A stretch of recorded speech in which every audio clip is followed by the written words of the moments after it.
aqoon isweydaarsigan oo ciwaan looga dhigay tababarayaasha waxbarashada madaniga ah iyo wacyigelinta dadweynaha ayaa maanta ka furmay magaalada Cadaado waxaana si wadajir u soo qabanqaabiyay wasaaradda arrimaha dastuurka dowladda federaalka ee Soomaaliya iyo wasaaradda dastuurka iyo dib u heshiisiinta dowlad goboleedka Galmudug. Aqoon isweydaarsigan ayaa inta uu socdo waxaa la isku dhaafsan doonaa fikrado iyo talooyin la xiriira dhamaystirka dastuurka dalka waxaana ka qayb galaya qaybaha kala duwan ee bulshada reer Galmudug. Maxamed Cabdi Colaad wasiirka dastuurka iyo dib u heshiisiinta maamulka Galmudug ayaa sharaxaad ka bixinaya muhiimadda uu aqoon isweydaarsigan u leeyahay dhamaystirka dastuurka dalka. waxaan rabaa aad inaan ugu mahadceliyo dhammaan ayagoo wada jira tiimka wasaaradda dastuurka ee dowladda federaalka ugu horeeyo agaasimaha guud mudane Subeer.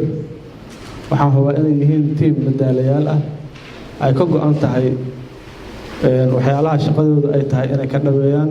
aadaan ugu mahadcelinayaa caadana waan ku soo dhaweynayaa. waxbarashada madaniga ah waa arrin muhiim u ah fahamka iyo la socodka iyo halka uu marayo dastuurka iyo waxa uu yahay intaba. annaka ayaana laga rabaa waxaan ku dhaqmi lahayn inaan ogaano isla markaasna aan go'aansano. ma doonayno inaan marti ka noqono waxna loo jiijiido ka bacdina ama ay noo cuntami weyso ama aan wax ka sheegno. agaasimaha guud ee wasaaradda arrimaha dastuurka dowladda federaalka ee Soomaaliya mudane Maxamed Abuukar Subeer ayaa sharaxaad ka bixinaya muhiimadda ay leedahay in bulshadu ay ka qayb galaan talooyin ay ku darsadaan dhamaystirka dastuurka dalka.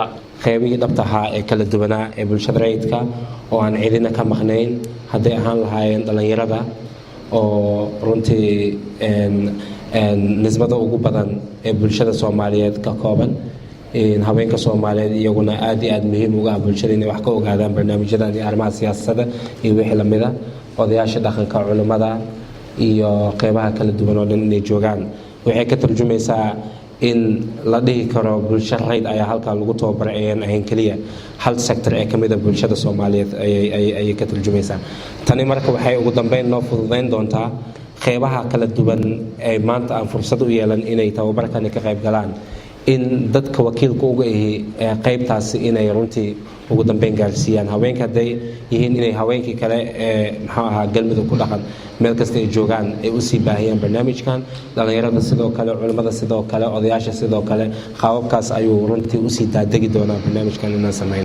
aqoon isweydaarsigan ayaa socon doona muddo 4 cisho ah wuxuuna qayb ka yahay aqoon isweydaarsiyo ay wasaaradda arrimaha dastuurka ku qabanayso dhammaan maamul goboleedyada dalka. Cabdi Xasan Awowe warbaahinta qaranka Soomaaliyeed Cadaado.